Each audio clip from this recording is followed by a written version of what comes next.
Boa noite, irmãozinhos queridos. Hoje é dia 24 de 4 de 2022. Estamos aqui na Igreja de Interlagos, culto da família.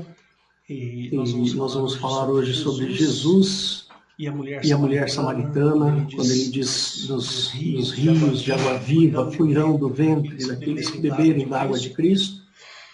E eu queria, antes da gente começar, dizer o seguinte: nossa igreja, se você chegou aqui pelo YouTube, né, que nós colocamos todos os nossos cultos lá no YouTube, se você chegou aqui pelo YouTube, saiba que a nossa igreja tem horários bem definidos. Você vai encontrar os horários lá em www.igrejadeinterlagos.com.br. E lá você vai ter os horários, e quando você estiver naquele horário, clica aqui em cima no botãozinho de ao vivo, e aí você entra nessa sala. A gente só pede para que você entre com o seu microfone, com a sua câmera desligada enquanto estiver acontecendo o culto. Obrigado. Então você fica à vontade para fazer perguntas, se quiser, tem um lugarzinho lá para você fazer perguntas.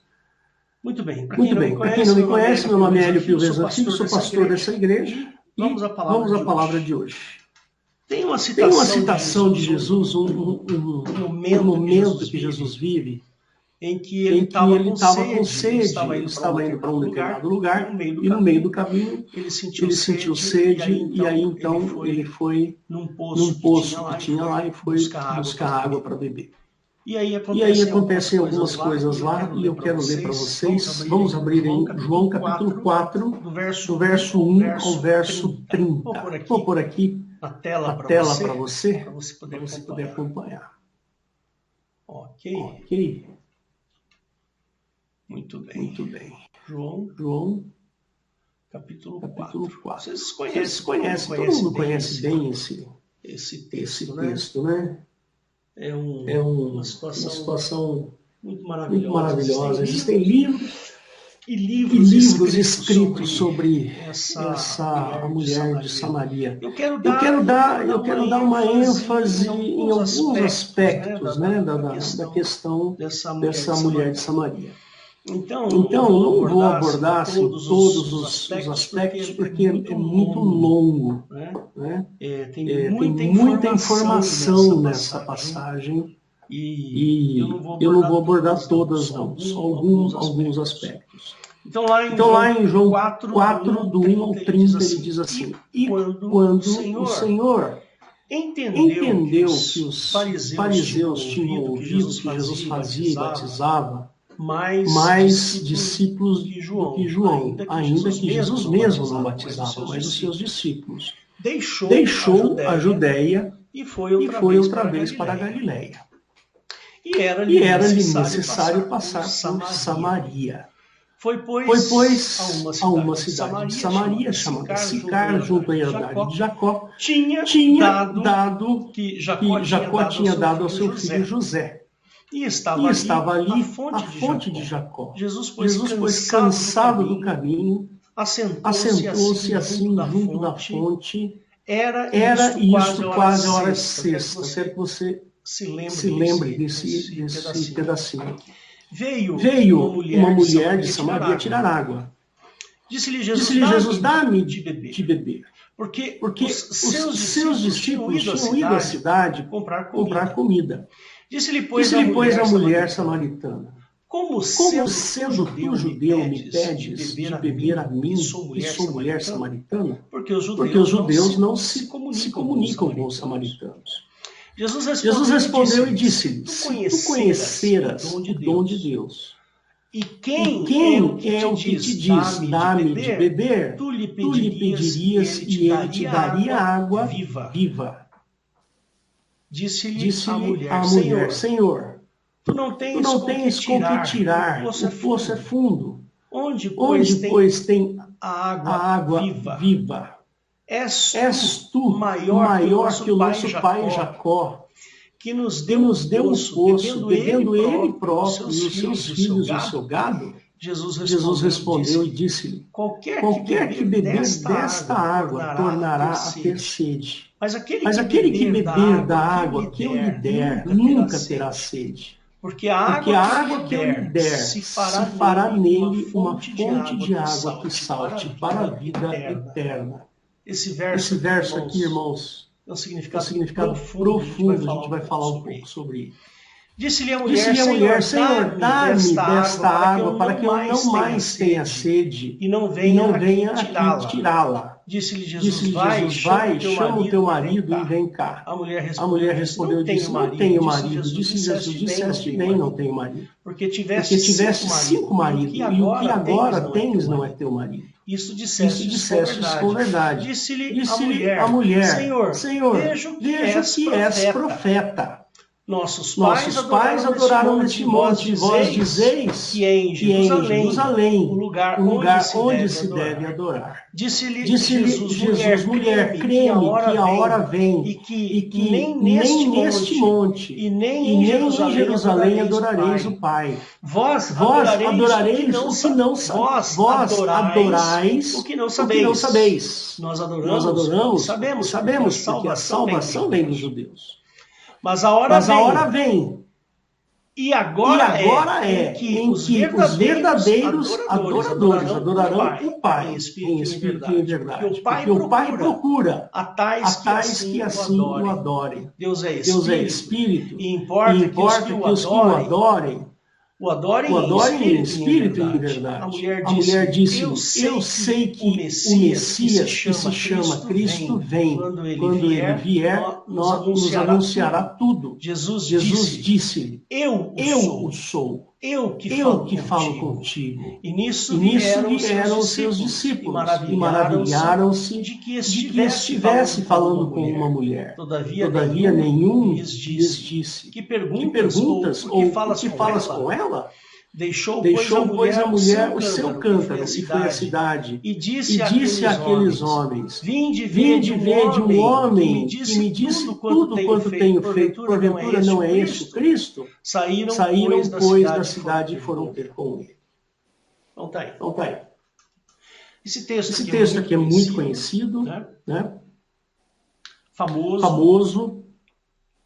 Tem alguns aspectos aqui que eu quero dar para vocês, algumas informações sobre esse texto. Primeiro, a mulher samaritana, os samaritanos são rejeitados pelos judeus, era mulher também rejeitada em sua cidade. Ou seja, ela tinha duas rejeições, a rejeição dos judeus e a rejeição da cidade dela.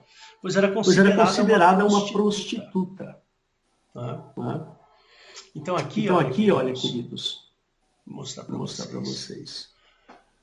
Os judeus não se comunicam com os samaritanos. Pior ainda, era com aquela mulher sendo prostituta.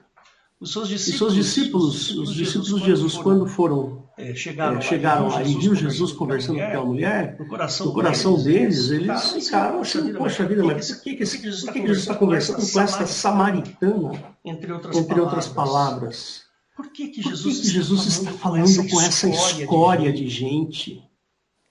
Ainda mulher, prostituta. Cadê aqui? Onde é que está?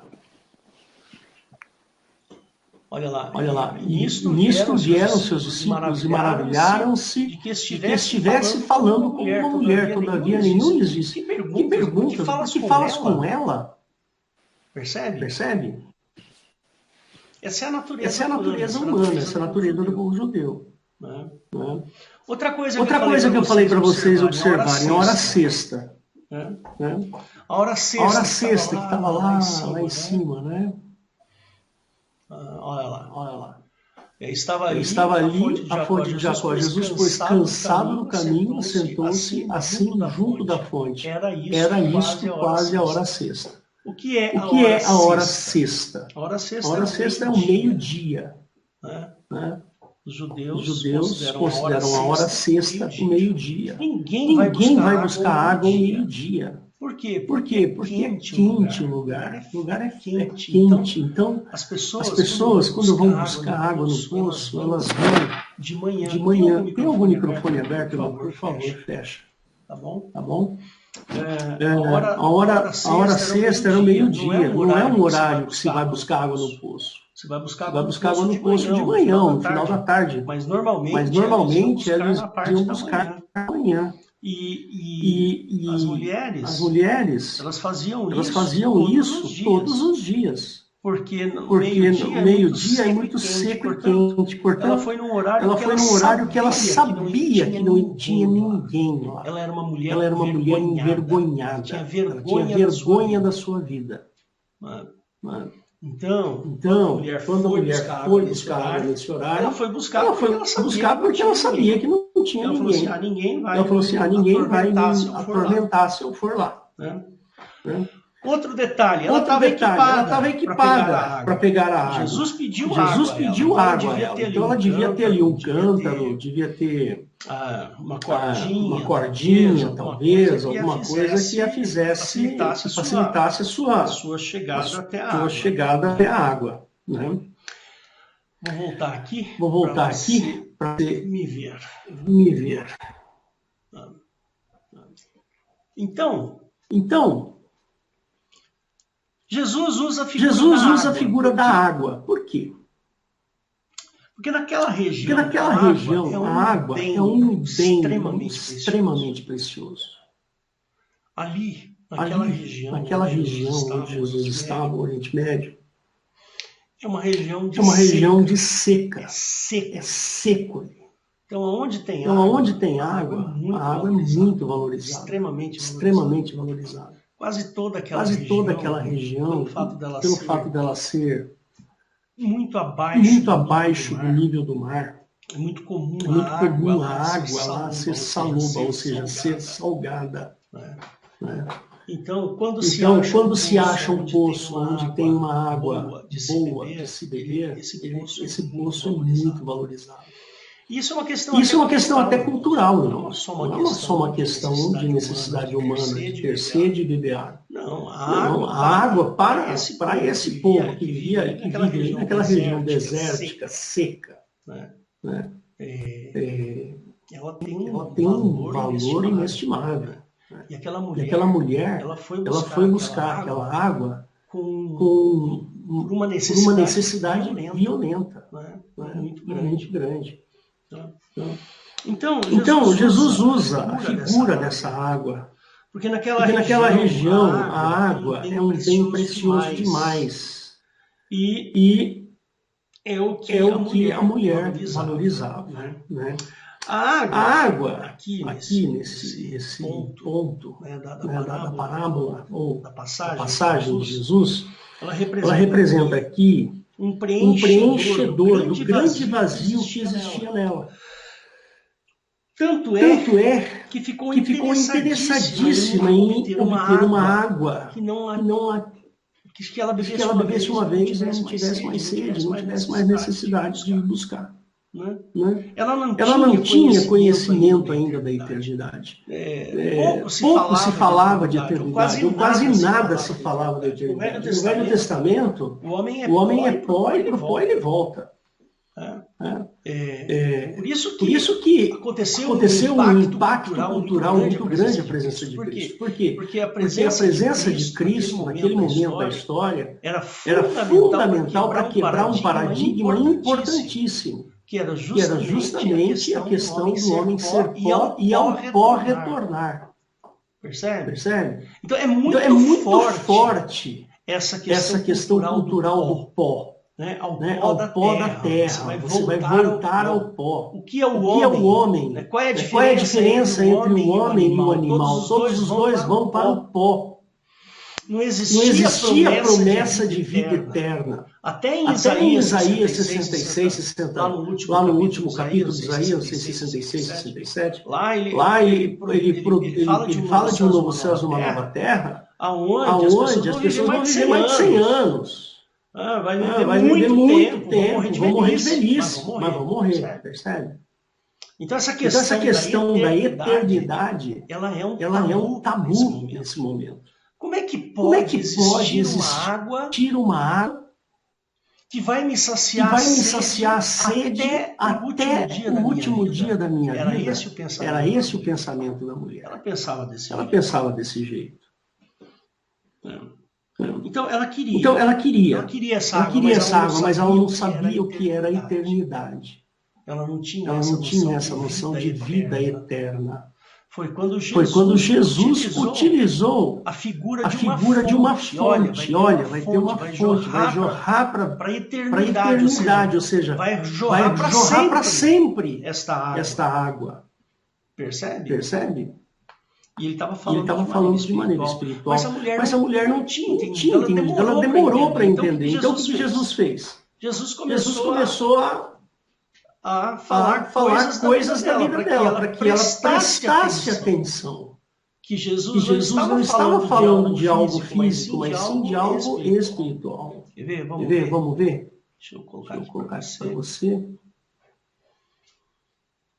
Eu aprendi um recurso novo aqui nesse programa. Vou ver se eu consigo pôr. Espera aí.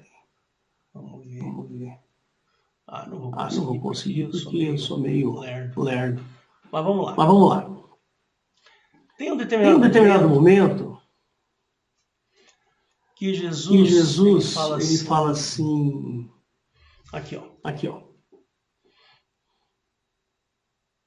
Disse-lhe Jesus, vai, chama teu marido e vem cá. Então, a partir desse verso 16, então ele começa a falar de maneira que a mulher percebesse que ele não estava falando das coisas físicas. Aí a mulher respondeu, não tem marido. Jesus disseste bem, não tem marido. Sabe por quê? Porque você já teve 5 maridos e esse que você tem agora não é teu marido. Isso disseste com verdade. Ou seja, Jesus... Colocar assim entre aspas, né? Adivinhou aos olhos dela, adivinhou tudo que ela estava vivendo. Aí ela falou assim, olha, vejo que és profeta. Aí ela entendeu, quando ela falou assim, vejo que és profeta, o discurso dela muda abruptamente. Ela para de pensar de maneira física e começa a pensar de maneira espiritual. Aí ela fala, nossos pais adoraram neste monte. Vós dizeis que em Jerusalém é o lugar que se deve adorar. Percebe a mudança aqui, abrupta de sentido, do sentido da conversa, né? do caminho que a conversa entre os dois está ocorrendo. Né? Aí Jesus falou, mulher, creme que a hora vem, em que nem neste monte, nem em Jerusalém adorareis. Olha lá, ele já muda de discurso. O Pai. Vós adorais o que não sabeis, nós adoramos o que sabemos, porque a salvação vem dos judeus. Mas a hora vem e agora é essa hora, em que os verdadeiros adoradores adorarão o Pai em espírito e em verdade. Porque o Pai procura a tais que assim o adorem. Olha, Deus é espírito, não importa que os que o adorem em espírito e em verdade. Pronto. Jesus aqui deu uma aula para ela. Olha, cuidado, o judaísmo diz isso, mas eu estou dizendo assim agora para você. Percebe? Jesus muda totalmente o conceito que ela tem de adoração, de busca de Deus. Bom, maravilha.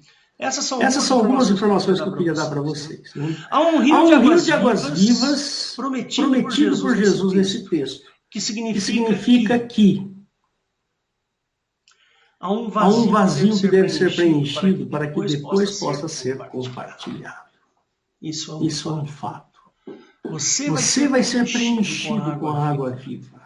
E aí depois que você for preenchido com a água viva de Cristo, você vai começar a compartilhar essa água viva com quem está ao teu redor. Jesus usou uma situação com uma mulher com vários problemas culturais, que a gente até falou aqui. Né? O fato primeiro, dela ser mulher. Isso é uma desvantagem humana violenta naquele contexto, naquele momento. Segundo, ela era samaritana. Existia uma briga entre os judeus, consideravam os samaritanos inferiores. E por terceiro, a desvantagem dela é que ela era prostituta, uma mulher que passou por vários casamentos e era considerada prostituída. Percebe?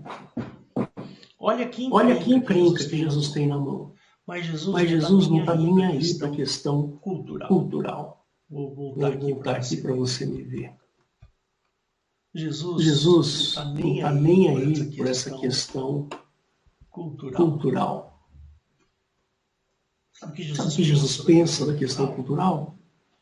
Ele usa do momento cultural para poder dar sentido à mensagem dele. É isso que Jesus faz. A mulher na atual cultura, na nossa cultura, ela deixou de ser um humano inferior para ser um humano igual. Né? Evidentemente que há questões em que a mulher é diferente, pois parte da sua função na sociedade é ter filhos. Né?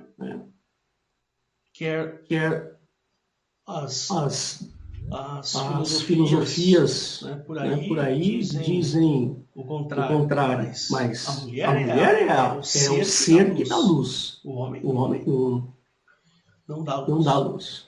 Tá certo? Então a função da mulher na sociedade é ter filhos. O que faz, numa perspectiva machista, um problema. Alguns consideram a maternidade até uma coisa ruim, uma doença. Né? Isso acontece muito nas empresas. Olha, se tem um analista de sistemas homem e um analista de sistemas mulher, e os dois têm o mesmo perfil, as mesmas habilidades e competências, etc., a mulher fica em segundo plano. Por quê? Porque se ela engravida, eu vou ter que pagar para ela quando ela tiver dado à luz. E quantas vezes uma mulher passa mal na gravidez, eu vou ter que suportar essa mulher passando mal, indo para o médico e assim por diante, percebe? Sociedade machista pensa desse jeito, né? Agora, Jesus não pode ser considerado machista, muito pelo contrário. Né? O cristianismo não é machista. Não existe essa ideologia de machismo, e eu vou mostrar para vocês que no Novo Testamento não é assim. Jesus mudou a cultura machista judaica para colocar a mulher no patamar humano. Tá certo? Eu vou mostrar para vocês como era ruim ser mulher. Era um problema ser mulher. E isso acontece lá na China, viu? Acontece na China também. É ruim ser mulher na China. Eu lembro de ter visto uma reportagem uma vez que eles estavam com excesso de homens na China, justamente porque a mãe, quando percebia que ia dar luz a uma menina, ela abortava. Ela abortava. Então existe uma diferença muito grande entre homens e mulheres e acaba tendo uma escassez de mulheres lá. Né? Lá no judaísmo, a mulher ela era apedrejada quando teve adultério. O que não acontecia com os homens. Nunca a gente viu um homem sendo apedrejado porque estava abusando de uma mulher, ou estava usando uma mulher como prostituta. Pegavam a mulher, mas o homem não. Aquela mulher que foi pega em adultério, só foi ela apedrejada. E o homem? O homem não foi. Era considerada inferior, pois o trabalho doméstico é para os fracos. É assim que está no raciocínio. Eu acho tão engraçado esse raciocínio, gente, porque... Olha, eu estou há 33 anos casado com você. Eu estou há 33 anos casado com a minha esposa. E olha, eu vou dizer uma coisa para vocês.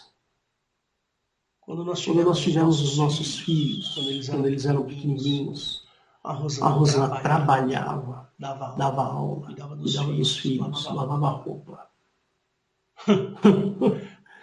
Eu eu jamais ia conseguir fazer o que ela fez.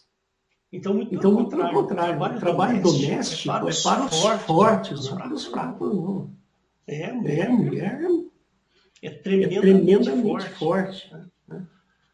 A mulher ela era desprezada nas suas iniciativas. Então, a mulher nunca lá no judaísmo, ela nunca tomava iniciativa de nada. Por quê? Porque ela sabia que ela ia ser desprezada. Você anota aí, depois você vai ler João 12, 3 a 7. Você vai ver que a mulher, ela foi lá, pegou um cântaro de alabastro e lavou os pés de Jesus e ainda foi desprezada. Aí Judas falou, por que você fez isso? Estragou. Já ter vendido e dado esse dinheiro para os pobres. Depois você lê lá. Depois você vê. Então a mulher na cultura judaica, e eu vou falar mais um pouquinho daqui a pouco, você vai ver como a mulher era um verme. Na cultura judaica, a mulher é um verme. Na cultura atual, a mulher luta por uma posição mais humana e menos servil. E olha, eu vou dizer uma coisa para vocês. Às vezes eu me pego pensando, a mulher, ela tem jornada dupla, né? O homem nem tanto, mas a mulher tem jornada dupla. Ela vai para a empresa trabalhar, quando ela volta para casa, ela tem que limpar a casa, lavar a louça, lavar a roupa, cuidar dos filhos. Percebe? Então, às vezes eu fico pensando, será que foi bom a mulher ter ido para o mercado de trabalho? Será que foi bom? É só uma pergunta, não quero respostas. Percebe? No cristianismo, a mulher deixou de ser objeto e passou a ser exatamente igual ao homem.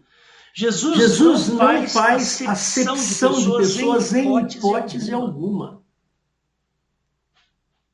Todos são iguais para Cristo, merecedores do perdão. Quem não tem pecado, atire a primeira pedra. Está lá em João 8, de 3 a 11. Depois você lê lá. E eu vou dizer uma coisa para vocês. Jeová conhecia muito bem o homem, pois era a sua imagem. Mas não conhecia a mulher, ou se conhecia, desprezava. Por isso faz tanta diferença assim.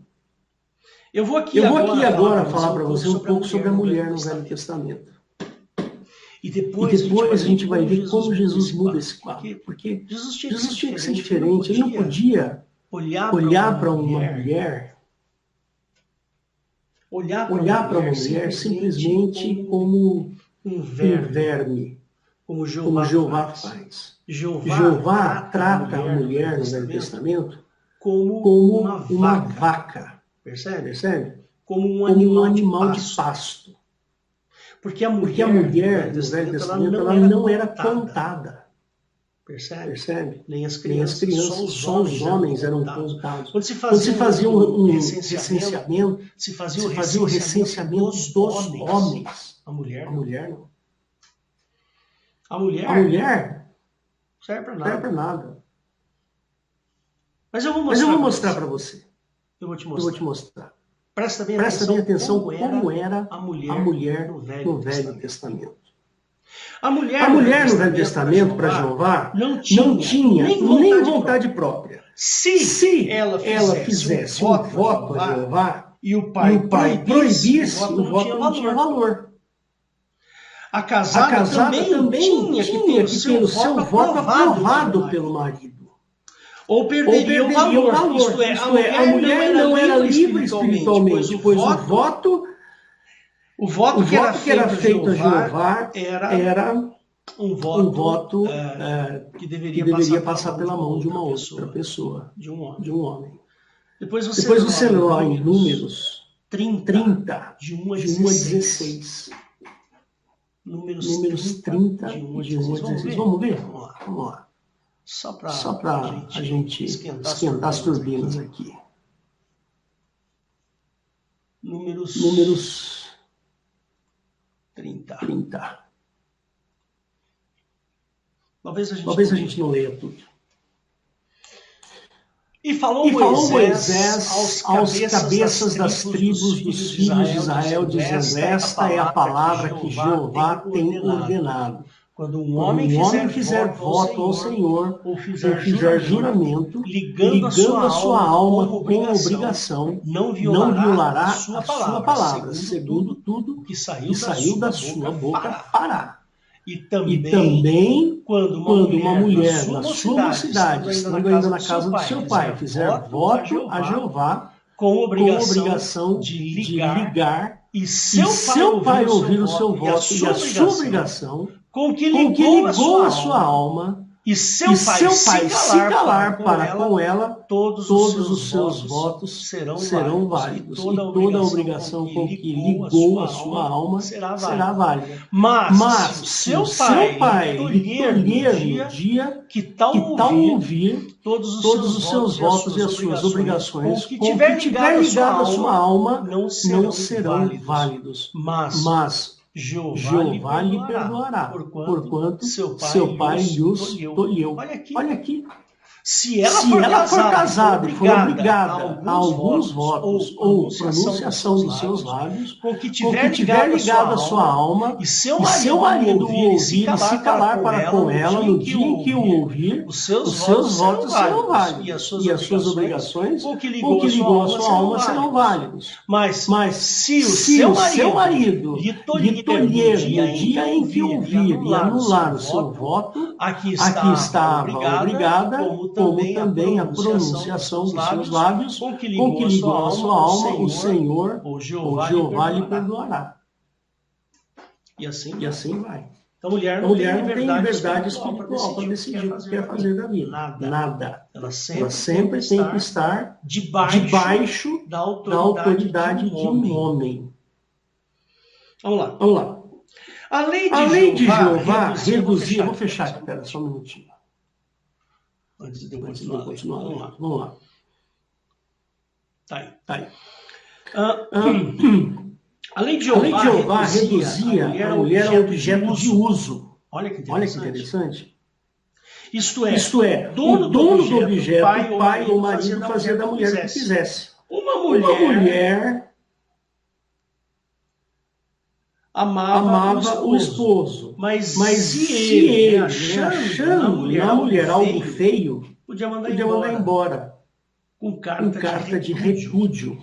Olha lá. Deuteronômio 24. Vamos ler, vai. Não vamos ler tudo, mas a gente vai.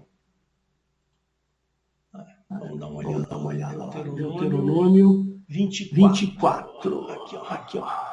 Aí ele fala assim, quando um homem tomar uma mulher e se casar com ela, então será que se não achar graça em seus olhos, por ela encontrar coisa indecente, far-lhe-á uma carta de repúdio, e lhe a dará na sua mão e a despedirá da sua casa. Ou seja, manda embora essa feia, eu não gostei dela, vai embora. Depois de ter casado, depois de ter dormido com ela, não gostei dela. Ela não é tão empolgante assim. Vai embora. Dá uma carta de repúdio. Coisa feia não era sexo, pois a moça tinha que casar virgem, sob pena de apedrejamento. Está lá em Deuteronômio 22, 13 a 21. Então, vamos lá. Deuteronômio 22. 13. Quando um homem tomar mulher e depois de coabitar com ela, coabitar significa ter relações sexuais, tá? Com ela, a desprezar e lhe imputar coisas escandalosas e contra ela divulgar má fama, dizendo, tomei esta mulher e me cheguei a ela, porém não a achei virgem. Então o pai da moça e a sua mãe tomarão os sinais da virgindade da moça e levá-los aos anciões da cidade à porta. E o pai da moça dará aos anciões: Eu dei minha filha por mulher a este homem, porém ele a despreza. E eis que lhe imputou estas coisas escandalosas, dizendo, não achei virgem a tua filha, porém eis aqui os sinais da virgindade da minha filha, e estenderão a roupa diante dos anciões da cidade. Então os anciãos da mesma cidade tomarão aquele homem e o castigarão, e montarão em 100 ciclos de prata, e os darão ao pai da moça, porquanto divulgou uma fama sobre uma virgem de Israel. Ele dará por mulher em todos os seus ele dará por mulher em todos os seus dias, não a poderá despedir. Porém, se isto for verdadeiro, se é que a virgindade não se achou na moça, então levarão a moça à porta da casa de seu pai, e os homens da cidade a apedrejarão até que morra. Pois fez loucura em Israel, prostituindo-se na casa do seu pai. Assim tirarás o mal do meio de ti. Aí. Agora, se o homem não for virgem, não tem lei para isso. Então, para o homem não ser virgem, tudo bem. É inquestionável. Mas a mulher não ser virgem, está aí a lei. É essa lei aí. Como a mulher era um objeto, um pai usava a filha como prêmio pela valentia de um amigo. Vou dar aqui um texto para vocês que vai simplesmente... Não vou nem tirar aqui do compartilhamento, a gente já vai ler aqui. Quando Caleb conquistou a terra dos Anaquins, lançou um desafio aos seus soldados. Quem ferir a Kiriat Sefer e a tomar, e darei minha filha Axa por mulher. Olha que bênção uma ova. Desculpa usar esse termo. Porque a mulher não tem o direito de procurar a quem ela ama? Então, eu vou dar para ela, eu vou dar minha filha para um gorila ou para um troglodita? É assim? Caleb não perguntou se ela ao menos nutria simpatia por alguém. Eu não estava preocupado se ela estava apaixonada por outro rapaz. Tinha que aceitar a determinação do pai, ainda que o vencedor fosse um troglodita. Otoniel feriu a Kiriat Sefer e ganhou Axa por mulher. Está em Juízes 15, de 13 a 17. Irmãos, eu vou lá, eu sou o general e falo assim para os meus soldados, aquele que conseguir matar, eu vou dar minha filha Raquel por prêmio. É justo isso, irmãos? Eu vou dar minha filha Esther por prêmio. Meu Deus, eu não consigo. Na minha cabeça, irmãos, não entra.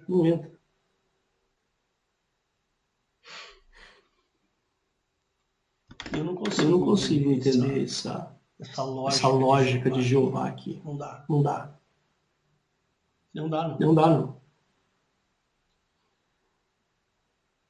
A mulher tinha tão pouco valor aos olhos de Jeová que Aminon, filho primogênito de Davi, inflamado de desejos por sua irmã Tamar, a violentou. Todo mundo conhece essa passagem. O Aminon foi lá e violentou a força a sua irmã Tamar. E a Bíblia relata que Aminon, depois do ato de estupro, a aborreceu, tanto que enxotou porta fora. Isso está lá em Samuel 13, 3 a 17. Mas você procura lá. Davi soube e passou por cima, pois mulher não tinha valor algum. Depois de 2 anos, Absalão tomou vingança do irmão matando, em 2 Samuel 13, 21 a 29. Então, irmãos, o Davi devia ter ido lá e ter buscado justiça com o próprio filho que violentou a própria irmã. Jacó amou Raquel. Olha, esse é também um pedaço muito interessante aí da história, né, dos judeus. Né? Jacó amou Raquel e pagou por ela. Então Jacó um dia foi lá levar um gado lá para beber água e viu a menina lá, a tal da Raquel. e se apaixonou por ela. Né? Se apaixonou. Ficou louco por ela. Falou assim, eu preciso casar com essa moça. Aí o que Jacó fez? Foi lá na casa do Labão. E Labão enganou a Jacó. Né? Então vamos lá. Jacó amou Raquel e pagou por ela 7 anos de trabalho para Labão, pai de Raquel. Na noite de núpcias, ao clarear o dia, percebeu que se deitara com Leia e não com Raquel. Labão lhe disse, nossa terra não casa a menor antes da primogênita. Eu te darei Raquel e Leia por 14 anos de trabalho. Olha aí.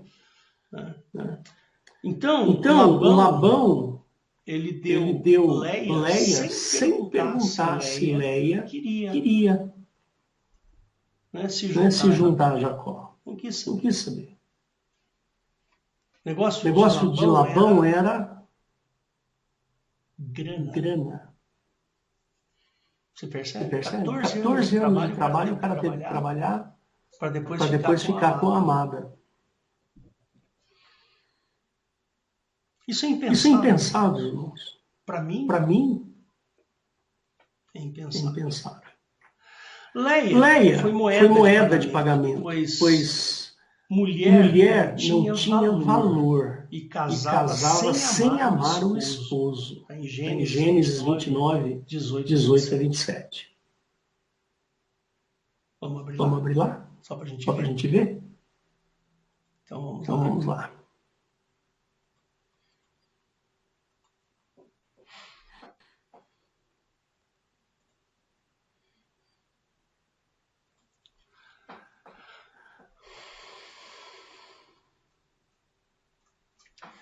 Jacó amava Raquel e disse, 7 anos te servirei por Raquel, tua filha menor. Olha aí, Labão não estava sem saber da intenção de Jacó. Labão podia ter falado, né? Podia ter falado, não casa a menor, sim que a maior não se case primeiro. Né? Mas ele deixou isso para depois. Então disse Labão, melhor é que eu a dê a ti do que eu a dê a outro homem. Fica comigo. Assim serviu 7 anos por Raquel, e estes lhe pareceram como poucos dias, pelo muito que a amava. E disse Jacó a Labão, dá-me minha mulher, porque os meus dias são cumpridos para que eu me case com ela. Então reuniu Labão a todos os homens daquele lugar e fez um banquete. Aconteceu à tarde que, tomando Lia, ou Leia, né, sua filha a trouxe a Jacó, e Jacó a possuiu. E Labão deu sua serva Zilpa a Lia, sua filha, por serva. E aconteceu que pela manhã viu que era Lia, pelo que disse a Labão, por que me fizestes isso? Não tenho servido por Raquel? Por que então me enganastes? E Labão disse, né? Não se faz assim no nosso lugar, que a menor se dê antes da primogênita. Labão era um safado, sem vergonha, isso sim. Usou a filha para ganhar dinheiro. É isso que ele fez. Quando Ló hospedou 2 anjos, vocês lembram dessa história, né? E os sodomitas tentavam abusar sexualmente dos anjos. Ló lhes disse, eis aqui as minhas filhas virgens. Fora, vou-las trarei e fareis delas o que quiseres, mas não passais aos meus hóspedes. Olha aí, irmão. Puxa vida. Duas garotas virgens foi oferecida aos sodomitas. Olha, vocês podem pegar minhas filhas, não tem problema, abusa. Sexualmente falando, estou falando de sexo, estou falando de prostituição. Né? Mas os meus hóspedes, os anjos, não façam nada a eles. Mulher era usada para negócio, como arma de proteção. Ló, para proteger os anjos, entregou as filhas. Caso semelhante aconteceu a um levita que andava peregrinando com a sua concubina. Passando pela terra de Benjamim, e sendo já tarde, sentaram-se na praça. Um velho os viu e os convidou a pernoitar em sua casa. Um bando de benjamitas corruptos e sodomitas cercaram a casa e exigiram que o velho lhes entregasse o levita para abusarem dele. O velho lhe disse: eis aqui a minha filha virgem e a concubina do levita. Fazei delas o que quiseres. Olha só. A concubina do levita foi abusada toda a noite e morreu pela manhã. Olha isso, irmãos. Esses fatos todos provam que a mulher não tinha valor algum no período da lei de Jeová. Era objeto de prazer, escrava para trabalho, objeto de troca. Salomão teve 1000 mulheres, 300 delas eram concubinas. E isso, mulheres para o deleite carnal.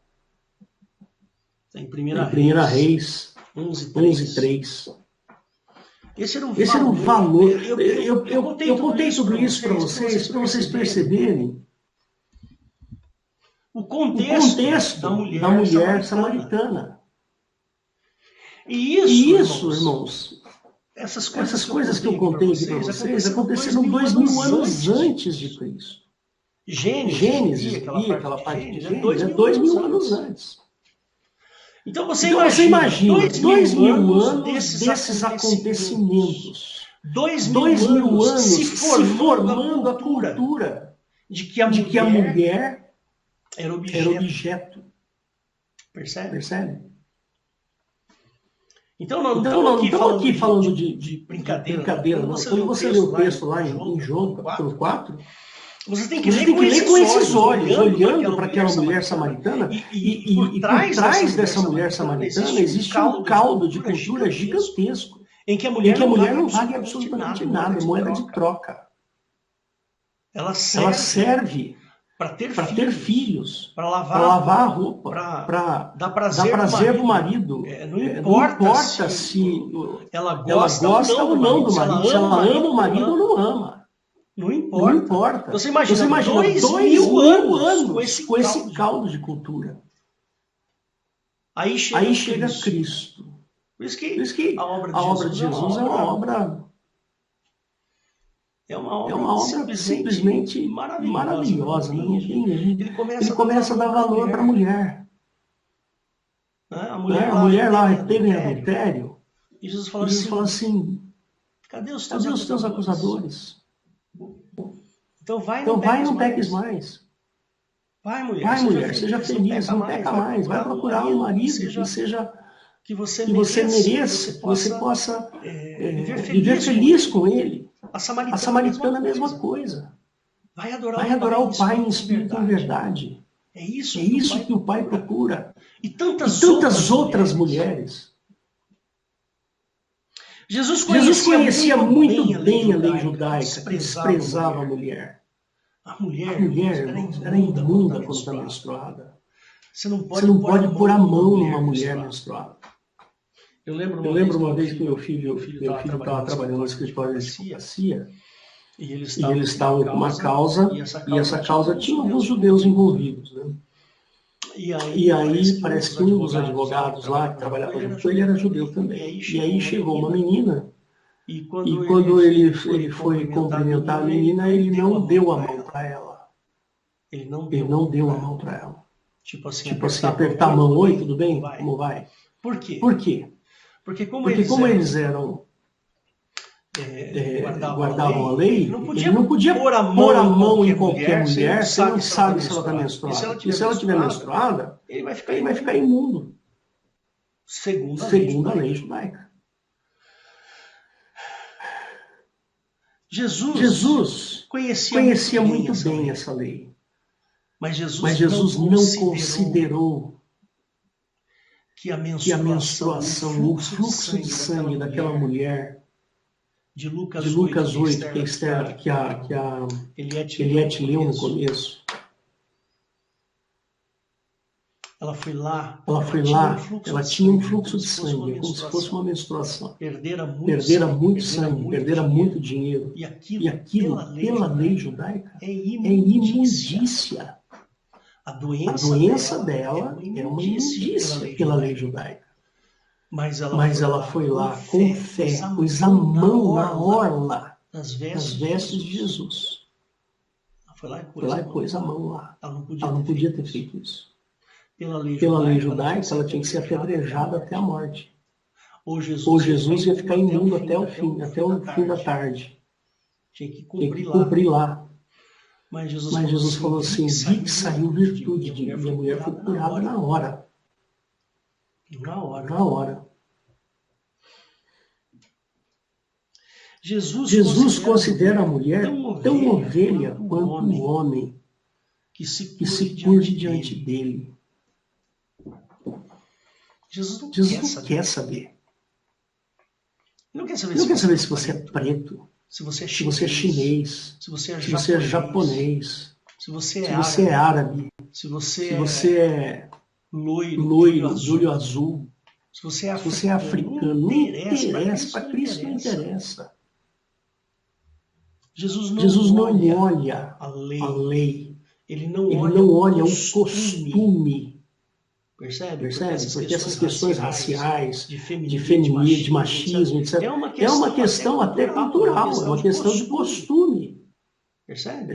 É. E Jesus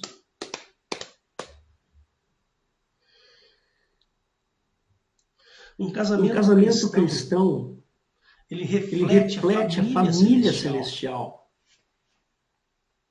Tem que haver amor, tem que ter amor dos dois lados. O homem tem que olhar para a mulher e amá-la. E a mulher tem que olhar para o seu homem e amá-lo. Não é assim. Porque o cara lá ganhou a guerra, invadiu a cidade, ganhou tal, eu vou dar minha filha para ele de presente. Não. Isso é inaceitável para Cristo. Jesus abomina esse tipo de coisa. Abomina. Maridos, amai as vossas esposas. Ele não está falando de só coabitar. Não, ele está falando de amor. Amor é muita coisa, irmãos. Envolve muitas coisas dentro do ser humano. Deus, o Pai, considera o casamento uma unidade, onde não há desigualdade nenhuma. Não existe desigualdade entre eu e a Rosana. Mas nós temos funções bem definidas. Eu não consigo engravidar. A Rosana consegue. Então a função dela dentro do nosso casamento é diferente da minha função dentro do casamento. Mas nós somos iguais para Cristo. Percebe?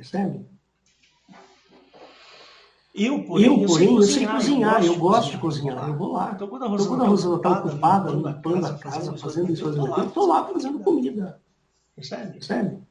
E olha, eu vou dizer para vocês, a Rosana faz muito mais coisas do que eu dentro da casa. Percebe? É machismo da minha parte, não é incompetência. Eu não sou competente para isso.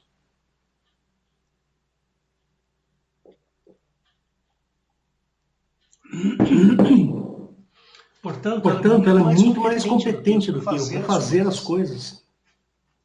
Eu não sei lavar uma peça de roupa, irmãos. Ela sabe. Então para Deus, o Pai, considera o casamento uma unidade onde não há desigualdade, porém funções bem definidas. Aquilo que a mulher sabe fazer, deve fazer bem. E aquilo que o homem sabe fazer, deve fazer bem. Diante do amor de Deus, não há diferença entre homem e mulher. Os dois são amados e foram amados na cruz. Jesus não amou só o Hélio na cruz, ele amou a Rosana na cruz. E tem um versículo que eu quero pôr aqui para encerrar para vocês. Vou pôr aqui. Gálatas 3, 28. O pessoal esquece de ler esse versículo. Gálatas 3. 28, tá aqui, ó. 28, tá aqui, ó. Vamos lá. Porquanto todos quanto fostes batizados em Cristo, já fostes vestidos de Cristo. Nisto não há judeu nem grego, não há servo, não há macho, e nem fêmea. Porque todos vós sois um em Cristo Jesus. Aqui, ó. Não existe macho, não tem essa história de homem e mulher, não. Somos todos um em Cristo. Percebe? Então não, irmão. O cristão não é machista. Sabe por quê?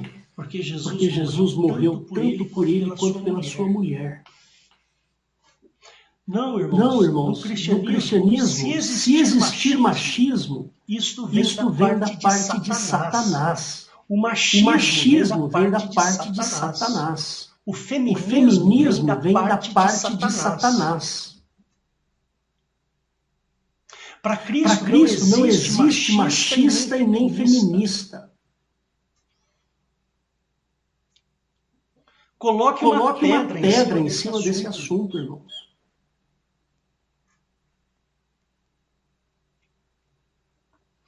Coloque uma pedra. Esqueça machismo, esqueça feminismo. Todos somos iguaizinhos. O sangue que Jesus verteu na cruz pelos homens é igual ao sangue que Jesus verteu na cruz pelas mulheres. Não é que o sangue de Cristo foi dividido. Esse sangue mais forte é para os homens, esse mais fraco é para as mulheres. Não existe isso. Percebe? Então, irmãos, precisamos parar com essa história. Vamos tomar cuidado, olhar para a Bíblia como sendo um livro profundo para as nossas vidas. Aquela mulher samaritana, ela tinha necessidade. Ela precisava de alguma coisa. E Jesus sabia exatamente o que ela precisava. Jesus tinha o sangue dele para dar para aquela mulher. Jesus tinha sangue para dar para ela. E ele deu o sangue dele para aquela mulher na cruz. Irmãos, o cristão precisa parar com essas coisas. Feminismo, machismo. Não tem isso para Deus. Somos um só. Eu sou um com a minha esposa. Minha esposa é um comigo. E assim vai. E ela não é mais fraca do que eu. E nem eu sou mais forte do que ela. Vamos falar sobre força física? Vamos. Quero ver aqui um homem que consiga suportar um parto normal. Eliette, você é médica, você já deve ter feito 1 milhão de partos normais. Você pode falar isso com propriedade. Fala aí um pouquinho sobre isso, Eliette. Sobre o parto normal.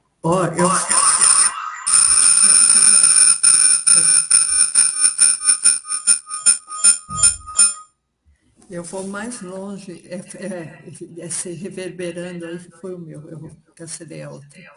Eu vou mais longe, não é só parto normal, não. Acho que muito homem não ia aguentar nenhuma cólica menstrual. Porque também judia muitas vezes. E só aproveitando, pastor, quando o pastor falou daquela história da moça que casava e o marido achava que ela não era virgem e os pais da moça mostravam os lençóis, né? Que provavam que a moça tinha sangrado, não sei o quê. O que eu queria falar é o seguinte, anatomicamente, 20% das mulheres, o ímen dela não sangra, porque ele às vezes é elástico. Então, imagina que de cada 10 moças que iriam ser essa reclamação, 2 realmente eram virgens e eram apedrejadas, né? Então a gente vê assim tanta injustiça que existia no Velho Testamento para as mulheres e Cristo veio libertar todo mundo, né?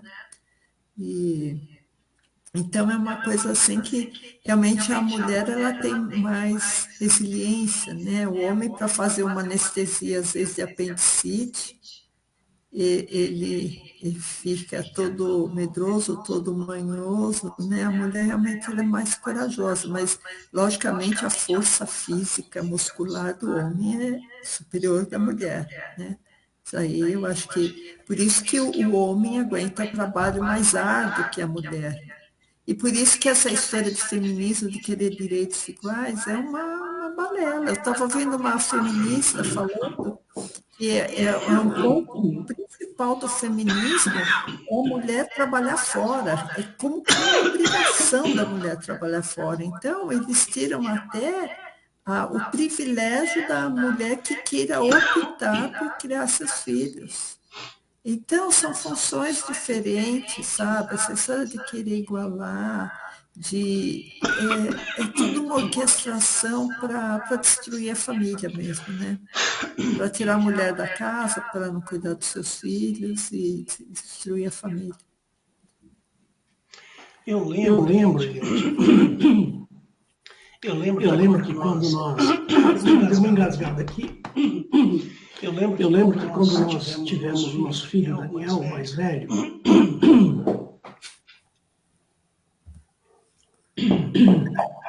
eu e a Rosana, nós trabalhávamos numa empresa, uma fábrica, aqui perto de casa. Não é muito longe, não. E aí nós nos casamos, continuamos trabalhando nessa empresa. Eu trabalhei muitos anos, a Rosana também trabalhou muitos anos lá. Né? E aí, o que aconteceu? Depois acho que de 3 ou 4 anos que a gente estava casado, a Rosana engravidou do Daniel. Né? Aí a Rosana teve o Daniel, nós levávamos todo dia, a gente ia trabalhar junto na mesma empresa, então a gente ficava sempre juntos, estávamos sempre juntos lá, foi uma bênção. Né? E eu lembro que todo dia a gente levava o Daniel. Aí teve uma época que nós tivemos que tirar o Daniel e colocar numa creche, aqui perto também, perto de casa. Então o Daniel devia ter 2 anos? Não, menos, né? O Daniel tinha 9 meses de idade quando nós tiramos ele da creche da empresa e levamos para uma creche aqui perto de casa. Aí o que aconteceu?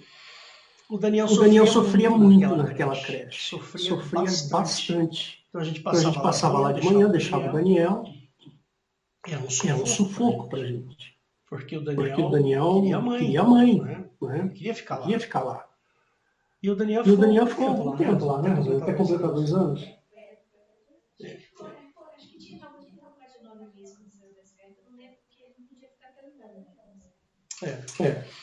Então, quando o Daniel tinha quase 2 anos, eu tive a sorte de ir para uma empresa e ganhar um salário maior, bem maior.